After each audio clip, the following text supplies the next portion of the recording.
Ya, terima kasih pemirsa. Anda kembali bersama kami menyaksikan Di debat perdana calon gubernur dan calon wakil gubernur DKI Jakarta tahun pemilihan 2024. dan hadirin pada segmen kedua ini, calon gubernur akan menjawab pertanyaan yang telah dibuat oleh tim panelis.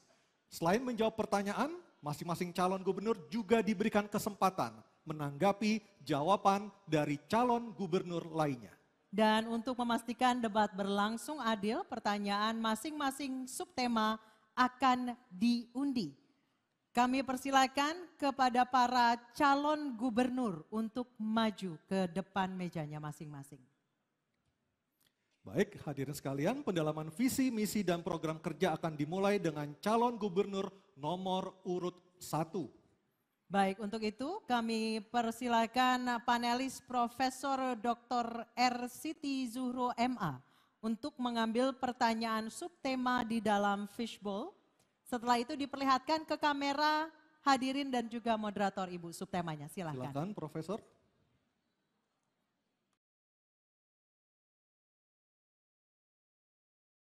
Tema apa yang diambil Profesor Siti Zuhro? Kita lihat bersama-sama.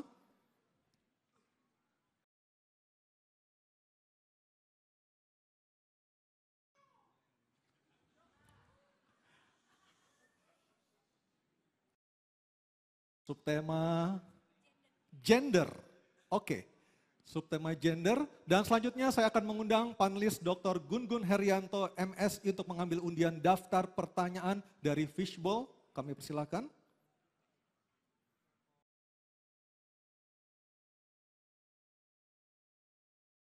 Bisa disebutkan Profesor Gun-Gun? A. Oke, baik. Gender huruf A. Saya akan mengambil Gender amplopnya. huruf A. Baik, ini. Kita perlihatkan terlebih dahulu, masih dalam posisi Masih tersegel. dalam posisi tersegel, ini memastikan bahwa pertanyaan dijamin kerahasiaan. Silakan Anissa dibaca.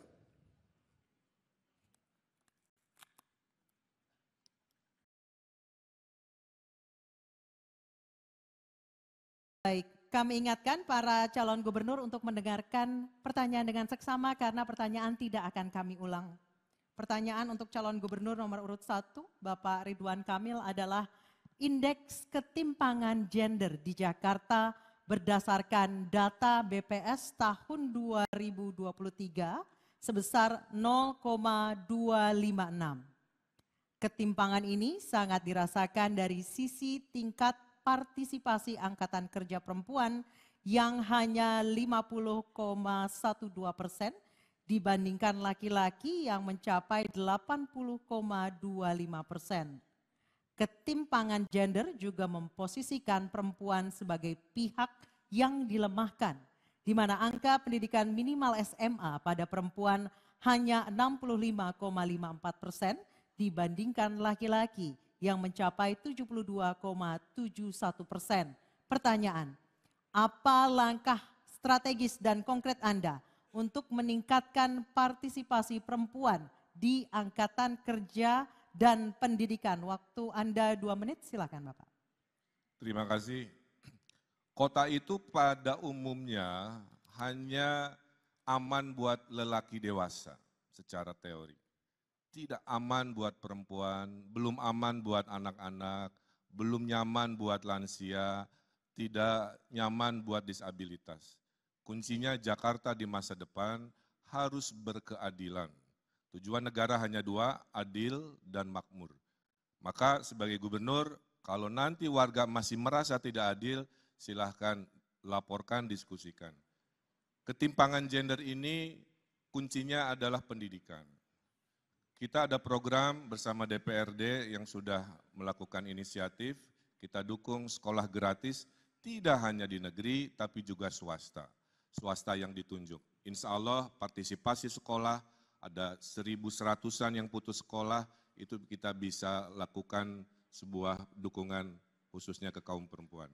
Kita ada program namanya Sekolah Perempuan, buat emak-emak, buat ibu-ibu, nanti sekolahnya di Balai RW. Kurikulumnya tentang ekonomi keluarga, keharmonisan keluarga, dan lain sebagainya. Emak-emak yang butuh pekerjaan, kita ada kredit mesra, tanpa bunga berbunga, tanpa agunan. Daftar emak-emaknya cukup berlima.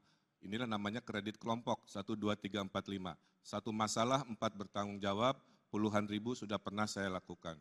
Kombinasi dengan akses kemudahan berusaha, kombinasi dengan sekolah informal emak-emak, dan sekolah gratis untuk perempuan di level formal, 3 itu saya kira akan meningkatkan kualitas indeks sehingga ketimpangan gender bisa kita selesaikan.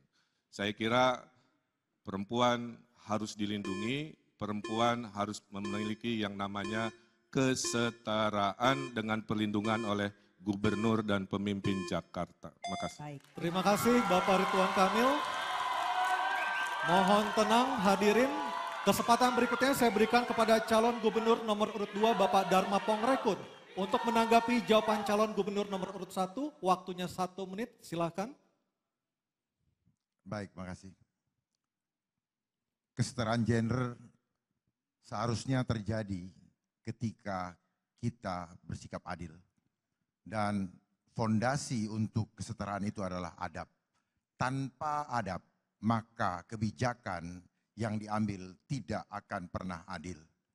Oleh sebab itu, Pemprov DKI, khususnya Dinas Tenaga Kerja, harusnya selalu mengumumkan secara transparan peluang-peluang kerja yang ada di Jakarta dan dibagi sesuai dengan persentase yang diharapkan dan diinginkan oleh perundang-undangan. Oleh sebab itu, mari kita kembali menjaga adab supaya kita dapat bersikap adil sehingga kebijakan-kebijakan yang dirasakan tidak malah membuat perasaan rakyat tidak adil. Terima kasih. Baik, terima kasih. Tenang dulu, selanjutnya calon gubernur nomor urut 3 Bapak Pramono Anung untuk menanggapi jawaban calon gubernur nomor urut 1. Waktu Anda 1 menit, silakan. Secara konkret, kami akan mengadakan yang dinamakan job fair yang telah kami sampaikan untuk 3 bulan sekali di kantor kecamatan. Tugas kantor kecamatan adalah juga sekaligus menjadi balai latihan kerja, terutama bagi wanita. SLTA akan kita potong. Penting adalah bisa membaca dan menulis.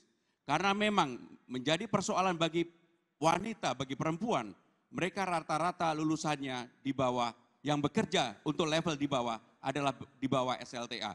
Untuk itu, tugas negara, tugas Provinsi Jakarta harus hadir memberikan perlindungan kepada mereka supaya mereka bisa kerja dengan keterampilan yang dimiliki dan mereka juga bisa memberikan penghasilan yang cukup minimal setara dengan UMR. Itulah yang akan kami lakukan. Terima kasih. Baik, terima kasih calon gubernur nomor urut 3. Dan kesempatan selanjutnya, mohon tenang. Saya akan berikan kepada calon gubernur nomor urut 1 Bapak Ridwan Kamil untuk merespon tanggapan dari 2 calon gubernur yang telah dikemukakan. Waktu Anda 1 menit Pak, silahkan. Ya, saya kira semua calon gubernur punya niat baik, mungkin gaya, caranya beda-beda, tapi tujuannya sama. Ya. Nah, oleh karena itu rasa adil harus jadi prinsip dalam kepemimpinan. Ibu saya mengajarkan itu nomor 4. Kemudian perluasan lapangan pekerjaan juga sesuatu yang harus kita hadirkan. Tapi perbedaannya dengan pasangan Ridho, kita akan melakukan namanya pemberdayaan ibu-ibu yang tinggal di rumah dengan namanya sekolah perempuan. Dulu saya pernah bikin namanya Skoper Cinta, Sekolah Perempuan Raih Impian dan Cita-Cita. Itu lulusannya 75.000 bisa menjadi wirausaha, melek, bahkan ada kurikulum anti radikalisme ya di sekolah perempuan sehingga mereka naik kelasnya. Termasuk kita ada rencana membuat namanya Sekolah Politik Perempuan agar perempuan bisa berjuang sendiri untuk masa depan keluarga dan gendernya. Baik, terima kasih. Terima kasih. Kita lanjutkan. Oke, boleh tenang dulu biar bisa dilanjutkan. Oke, selanjutnya kita beralih ke pertanyaan kedua untuk calon gubernur nomor urut 2 Bapak Dharma Pongrekun. Kami persilakan panelis Dr. Didik Suharyanto, SHMH, untuk mengambil pertanyaan subtema di dalam fishbowl. Dan setelah diambil diperlihatkan ke kamera hadirin dan juga moderator. Subtema apa yang diambil oleh Dr. Didik Suharyanto? Baik, kita lihat. Kita lihat bersama-sama. Tema apakah? Oke, soal transportasi yang terintegrasi. Baik, selanjutnya kami akan mengundang panelis Dr. Ahsanul Minan MH untuk mengambil undian daftar pertanyaan dari fishbowl yang ada di sebelah kiri saya.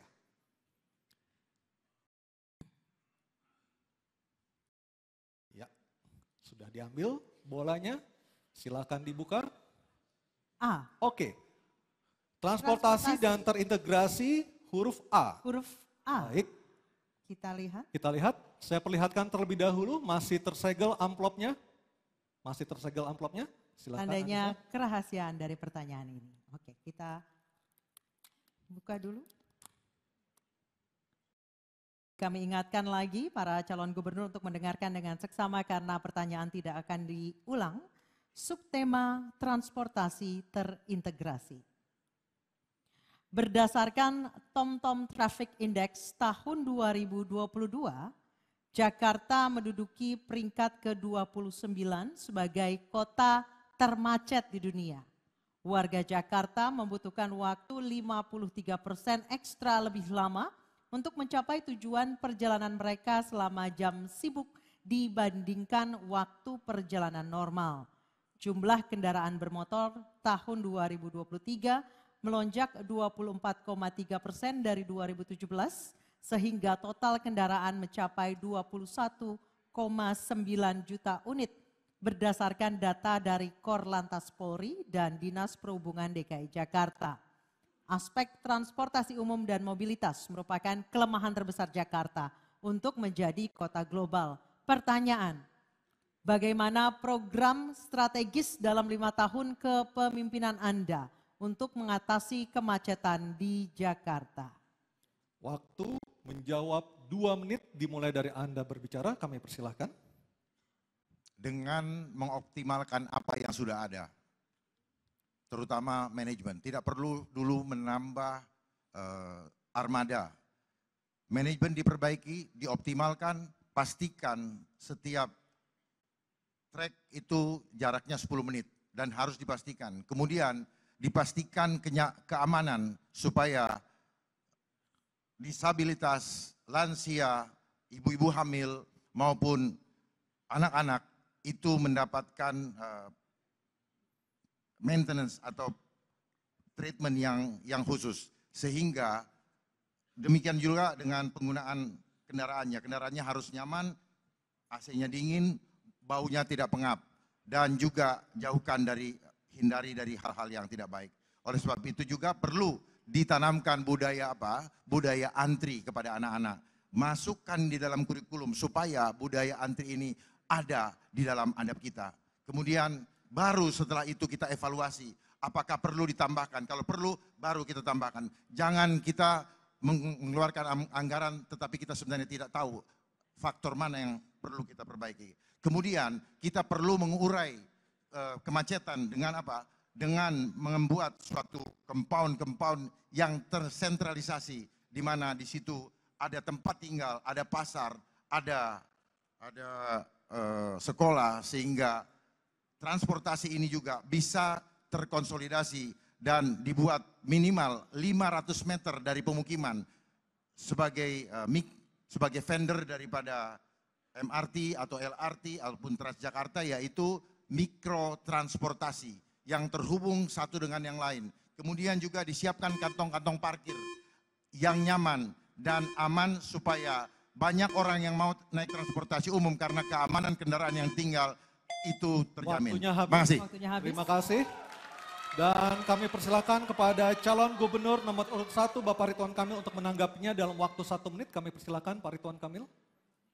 Ya, mengatasi macet ada 2 ideologi. Ideologi memfasilitasi pergerakan MRT, LRT, Transjakarta, busway, bikeway, dan lain sebagainya. Kita mungkin akan coba berinovasi membuat riverway atau perahu melintasi 13 sungai di Jakarta. Kemudian juga perluasan yang namanya flyover masih dibutuhkan secara reality. Ya.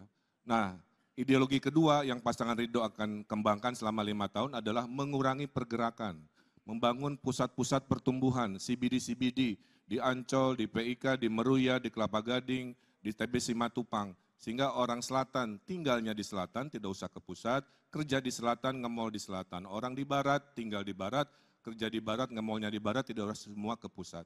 Kemudian kita pergilirkan yang namanya work from home. Senin industri media, Selasa industri hukum, sehingga mengurangi pergerakan, digabung memfasilitasi pergerakan, insya Allah mengurangi kemacetan. Baik, Waktu waktunya habis. habis. Terima kasih. Selanjutnya kami persilakan calon gubernur nomor urut 3, Bapak Pramono Anung untuk menanggapi. Bapak, waktu Anda 1 menit, silakan. Transjakarta tidak cukup untuk mengatasi menyelesaikan persoalan macet di Jakarta. Aglomerasi telah ada, maka yang harus dilakukan adalah Transjabodetabek. Untuk itu, maka harus diatur dari ujungnya. Saya termasuk yang akan membebaskan 15 golongan yang sekarang ini sudah naik busway gratis, maka mereka naik MRT dan LRT juga gratis, baik itu dari Bekasi, dari Tangerang Selatan, dari Bogor, dan dari manapun apabila fasilitas itu ada. Kenapa itu dilakukan? Supaya orang berkurang banyak masuk ke Jakarta bawa kendaraan pribadi. Jadi maka dengan demikian yang paling penting untuk mengatasi kemacetan di Jakarta adalah Trans Jabodetabek, bahkan kalau perlu sampai dengan Puncak dan Cianjur. Kenapa itu harus dilakukan? Sekali lagi, untuk mengatasi supaya tidak banyak mobil atau kendaraan pribadi yang masuk ke Jakarta. Terima kasih. Baik, terima kasih. Hadirin harap tenang terlebih dahulu. Kami memberikan kesempatan berikutnya kepada calon gubernur nomor urut 2 Bapak Dharma Pongrekun untuk merespon tanggapan kedua calon gubernur nomor urut 1 dan 3. Waktunya 1 menit, kami persilahkan. Baik, pendapat dari kedua paslon tidak salah, semua benar. Hanya yang diperlukan adalah prioritas mana yang perlu kita dahulukan. Karena waktu kita hanya 5 tahun, kita tidak bisa berretorika dengan berangan-angan, sementara pada saat kita turun nantinya itu belum terlaksana. Jadi yang pertama kita harus lakukan adalah bagaimana kita mengoptimalkan manajemennya dulu. Jangan sampai aturannya sudah ada tetapi hanya menjadi aturan dan tidak dikawal bagaimana kelanjutannya. Jangan sampai ada programnya apalagi kalau tidak dilaksanakan. Jadi semua menjadi percuma ketika hanya menjadi rencana tanpa eksekusi. Kita perlu segera eksekusi, bukan lagi berdiskusi. Terima kasih. Baik, waktunya masih ada Bapak? Masih ada sisa waktu. Sudah cukup? Oke, baik. Terima kasih untuk Terima jawaban kasih. dan juga tanggapan dari ketiga pasangan calon gubernur. Dan kita akan melanjutkan berikutnya. Baik, Anissa. selanjutnya kita akan beralih ke pertanyaan untuk calon gubernur nomor urut 3 Bapak Pramono Anung. Untuk itu kami persilakan panelis Profesor Dr. Nurliah Nurdin SOS MA untuk mengambil subtema di dalam fishbowl. Setelah diambil boleh diperlihatkan ke kamera moderator. Baik, sudah diambil, dibuka bolanya, dibaca kertasnya, dan diperlihatkan kepada kita semua. Subtema apa yang diambil oleh Profesor Dr. Nurliah Nurdin? Sumber daya manusia. Baik, selanjutnya saya akan mengundang panelis berikutnya, Becky Mardani, untuk mengambil undian daftar pertanyaan dari fishbowl. Akan diambil huruf apa oleh panelis Becky Mardani malam hari ini? Sudah diambil bolanya? C, oke. Sumber Daya manusia huruf C. C. Baik, ini dia. Kita buka terlebih dahulu. Amplopnya Amplopnya masih disegel? Masih disegel. Ini lengketnya lumayan lengket nih, Nis. Ya, ini tandanya sangat rahasia. Sangat rahasia. pertanyaannya. Oke, berhasil dibuka. Saya akan baca pertanyaannya subtema sumber daya manusia. Di Jakarta terdapat 267 kelurahan yang bisa dijadikan basis pembangunan masyarakat Jakarta menuju kota global. Namun dalam dinamikanya, kota global kerap kali menempatkan warganya bukan sebagai subjek pembangunan. Pertanyaan, bagaimana Anda menempatkan kelurahan sebagai pusat penguatan sumber daya manusia yang inovatif, mandiri, dan berkarakter dalam pembangunan berkelanjutan dan berkeadilan? Baik, silakan. Waktu Anda 2 menit, Bapak silakan. Kita tahu bersama, Jakarta sekarang menempati nomor 74 dari 156 kota global. Jakarta hanya unggul 2 poin dari Manila dan 4 poin dari Bangkok. Saudara-saudara sekalian, apa yang akan kami lakukan untuk itu? Kita tahu bersama, sebagai kota global, yang pertama yang paling penting adalah aktivitas bisnis atau perekonomian.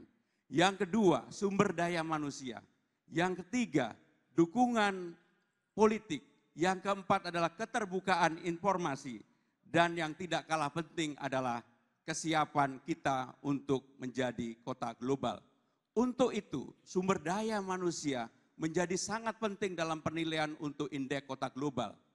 Dalam indeks yang dikeluarkan oleh PIRNI, sumber daya manusia 30% menempati itu. Kelurahan kita ada 267. Apa yang harus dilakukan? Seperti yang saya katakan tadi, maka kita harus yang namanya Kartu Jakarta Pintar, Kartu Jakarta Sehat, dan juga untuk para mahasiswa KJMU, betul-betul negara harus hadir untuk itu. Inilah yang menjadi persoalan, kenapa sumber daya manusia kita seringkali tidak siap. Termasuk yang sudah saya katakan tadi, maka pemerintah berkewajiban untuk menyiapkan job fair selama 3 bulan sekali di kantor kecamatan, bahkan kalau perlu di kantor kelurahan. Inilah yang akan kami lakukan secara detail. Untuk itu, supaya kita bisa menaikkan menjadi kota global, saya bercita-cita, kalau saya dapat amanah ini, saya yakin, hakul yakin, 5 tahun ke depan Jakarta menjadi 50 kota global dunia, dan artinya naik peringkat yang cukup tinggi setara dengan Bangkok pada saat ini. Terima kasih. Baik, terima kasih calon gubernur nomor urut 3. Dan berikutnya saya akan mempersilahkan calon gubernur nomor urut 1 Bapak Ridwan Kamil menanggapi jawaban dari Cagup nomor urut 3. Waktunya 1 menit, kami persilahkan. Bapak Ibu warga Jakarta, kenyataannya tidaklah mungkin urusan Jakarta dibereskan sentralisasi dari balai kota. Konsep Ridho adalah DKI, desentralisasi, kolaborasi, dan inovasi. Kelurahan itu adalah ujung ASN, di bawah kelurahan ada RW. Itulah kenapa kita akan demokratisasi warga-warga Jakarta yang pintar untuk mendesain sendiri versi globalnya mereka dengan cara apa? Diberi anggaran 200 juta per tahun per RW, total 1 miliar selama 5 tahun, insentif RT RW, Dasawisma, PKK, Posyandu semua juga dinaikkan. Kombinasi ini bayangkan ada rapat di 2.700 RW dibimbing oleh Pak Lurah untuk mendesain masa depannya sendiri. Gubernur bisa ngurus yang besar-besar, di level ujung bisa oleh Lurah dan para RW yang diberdayakan. Terima kasih. Baik, terima kasih. Cagup nomor Selanjutnya, urut 1. calon gubernur nomor urut 2. Mohon Bapak tenang. Dharma Mohon Pongrekun. tenang. Oke, tenang dulu boleh? Oke, thank you. Bapak Dharma Pongrekun, kami silakan untuk menanggapi jawaban dari Cagup nomor urut 3. Waktu Anda 1 menit, silakan. Penguatan sumber daya manusia artinya ada masalah dengan sumber daya manusia. Ada masalah dengan manusia. Manusia bukan hanya tubuh tapi jiwa. Sehingga masalah adab itu harus dibenahi dulu. Sehingga kemauan untuk bekerja itu menjadi tinggi, menjadi tanggung jawab dari keluarga. Dan persoalan yang harus kita identifikasi adalah apa? Kita harus tahu ada masalah apa yang terpenting. Ada masalah persaingan di dalam pekerjaan. Di mana Jakarta, gubernur sebagai ayah daripada warga Jakarta, itu harus mendahulukan yang ber-KTP Jakarta. Karena ternyata banyak yang masuk ke Jakarta dan itu membuat banyak dari warga Jakarta yang tidak punya kesempatan diterima di suatu pekerjaan. Akibat dari apa? Akibat belum atau kurang dipercayanya. Dengan program jaminan Babe, maka kami sebagai gubernur akan menjadi Waktunya habis. Waktu habis, kita berikan aplaus yang paling meriah untuk jawaban dan juga tanggapan dari 3 calon gubernur ini. Terakhir masih ada? Masih ada kembali lagi ya? calon gubernur. Oke, Ke silakan. calon gubernur nomor urut 3, Bapak Pramono Anung untuk merespon tanggapan dari kedua calon gubernur nomor urut 1 dan juga nomor urut 2 tadi. Waktu Bapak 1 menit, silakan. Undang-Undang nomor 2 tahun 2004 sudah mengatur untuk keperluan RT, RW, dan kelurahan itu angkanya tidak boleh lebih dari 5%. Sehingga dengan demikian, apa yang akan kami lakukan untuk kelurahan, kami akan membangun yang disebut dengan balai rakyat. Di sanalah sumber daya manusia ditingkatkan, di sanalah kita berinteraksi, di sanalah kebudayaan dibangun, di sanalah kegotong royongan juga diciptakan. Dan yang paling penting, apa yang menjadi pertanyaan di bawah, bagaimana untuk urusan yang mendasar kalau mereka mau mengawinkan anaknya, mau mengkintankan anaknya, ada tempat di mana balai rakyat. Ini bagian dari mendorong agar sumber daya manusia di tingkat paling bawah di kelurahan bisa dihidupkan. Dan saya yakin, seyakin-yakinnya bahwa itu bisa dilakukan dan pasti akan membawa manfaat yang cukup besar bagi masyarakat. Terima kasih. Terima kasih calon gubernur nomor urut 3. Dan kita berikan aplaus yang paling meriah untuk Silakan jawaban berikan dan apresiasi. juga tanggapan dari 3 orang calon gubernur di hadapan kita ini. Dan kita akan jeda terlebih dahulu. Nanti kami akan kembali dengan pendalaman visi misi dengan subtema lainnya. Sejumlah gagasan akan disampaikan oleh 3 calon wakil gubernur DKI Jakarta di segmen berikutnya. Tetap bersama kami di Debat pertama calon gubernur dan calon wakil gubernur DKI Jakarta pemilihan tahun 2024.